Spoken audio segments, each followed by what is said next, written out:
Selamat pagi semuanya. Perkenalkan, kami dari Universitas Mercubuana akan menerangkan tentang materi untuk hipotesis. Untuk yang pertama, kami dari kelompok 4 yang beranggotakan yang pertama adalah Putri Puspitasari, Muhammad Hafiz, Ahmad Bahtiar, Elvanda Anugrah, Angga Dwi Prasetyo, Sonang Ananda Barimbing, dan juga Delvin Akbar. Untuk selanjutnya, dosen pembimbing kami yaitu adalah Ibu Rona Tumiur Mauli, Cisim Morangkir, SEMM. Selamat menikmati video kami.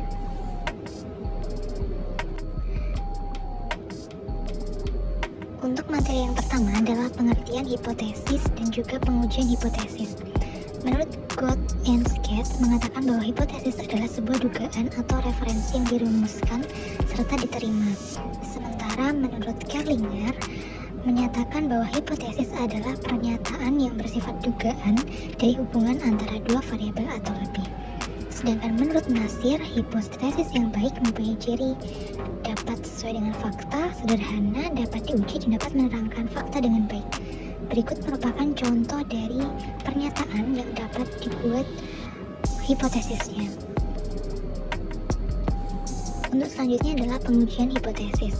Pengujian hipotesis merupakan prosedur yang didasarkan pada bukti sampel yang dipakai untuk menentukan apakah hipotesis tersebut merupakan pernyataan yang wajar.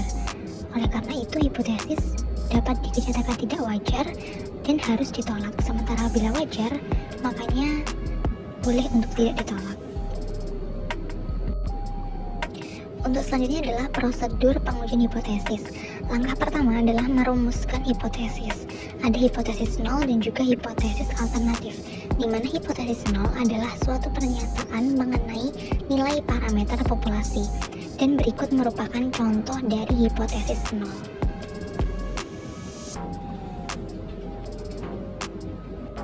Untuk selanjutnya adalah hipotesis alternatif, yang merupakan suatu pernyataan yang diterima jika data sampel memberikan cukup bukti bahwa hipotesis nol adalah ditolak, suatu pernyataan mengenai nilai parameter populasi. Dan berikut merupakan contoh dari hipotesis alternatif yang digunakan sebagai lawan dari hipotesis nol. Selanjutnya adalah prosedur pengujian hipotesis yang kedua, yaitu menentukan taraf nyata atau probabilitas menolak hipotesis. Untuk pengertian taraf nyata adalah probabilitas menolak hipotesis nol apabila hipotesis nol tersebut adalah benar. Dan untuk penjelasannya dapat dibaca sendiri di slide berikut. Untuk yang selanjutnya adalah langkah ketiga, yaitu menentukan uji statistik menggunakan alat uji statistik, uji ZT, F, X2, dan lain-lain. Uji statistik merupakan nilai yang diperoleh dari sampel dan digunakan untuk memutuskan apakah akan menerima atau menolak hipotesis. Untuk selanjutnya adalah langkah keempat, yaitu menentukan daerah keputusan atau daerah di mana hipotesis nol diterima atau ditolak. Untuk daerah keputusan merupakan pernyataan mengenai kondisi di mana hipotesis nol ditolak atau diterima. Dengan yang pertama ada pengujian untuk satu arah dengan gambar berikut. Selanjutnya untuk yang kedua adalah pengujian untuk dua arah. Daerah keputusan untuk dua arah dapat dijelaskan sebagai berikut dengan gambar di bawahnya. Nilai yang lebih kecil dari minus 1,96 atau lebih besar dari 1,96 merupakan daerah penolakan hipotesis nol.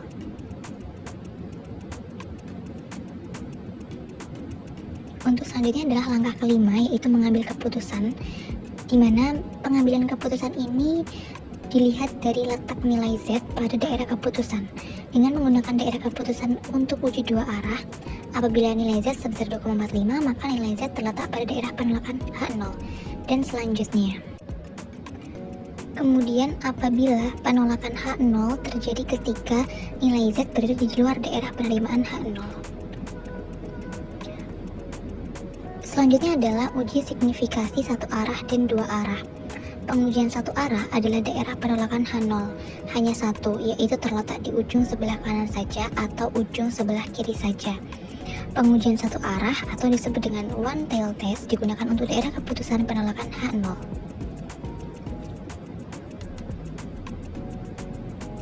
Kemudian menguji hipotesis rata-rata dan proporsi sampel besar. Pengujian satu arah adalah daerah penolakan H0 hanya satu, yaitu terletak di ujung sebelah kanan atau sebelah kiri saja.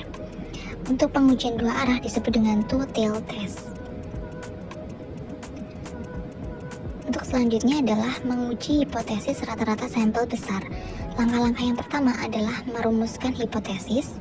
Kemudian langkah yang kedua adalah menentukan taraf nyata. Kemudian langkah yang ketiga adalah menentukan uji statistik. Langkah keempat menentukan daerah. Dan langkah yang kelima adalah mengambil keputusan. Untuk selanjutnya menguji hipotesis proporsi sampel besar. Untuk rumusnya dapat dilihat pada layar.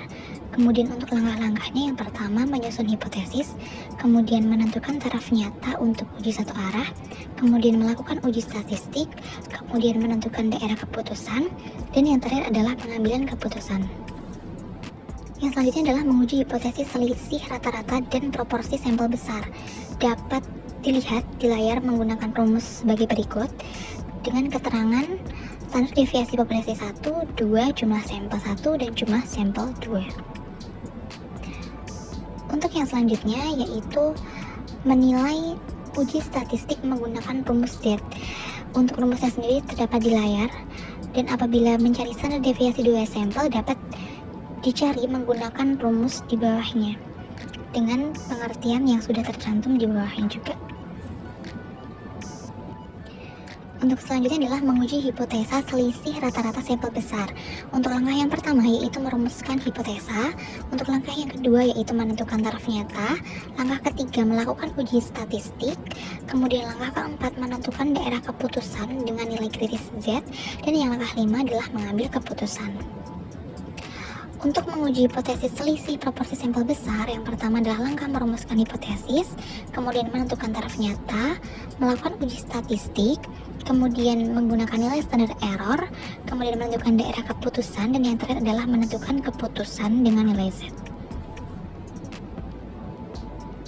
Untuk selanjutnya adalah jenis kesalahan 1 dan 2. Kesalahan jenis 1 adalah apabila keputusan menolak H0 padahal seharusnya H0 benar. Untuk contohnya di sini bisa dibaca sendiri pada layar.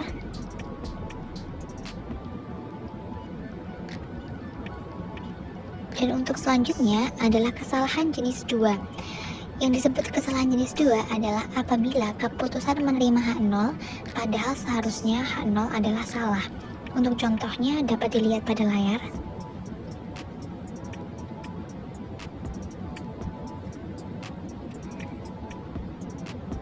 Kemudian untuk contoh soal yang pertama. Untuk contoh soalnya yang pertama adalah perusahaan reksadana memiliki saham sepanjang 2014 yaitu rata-rata 10,5%.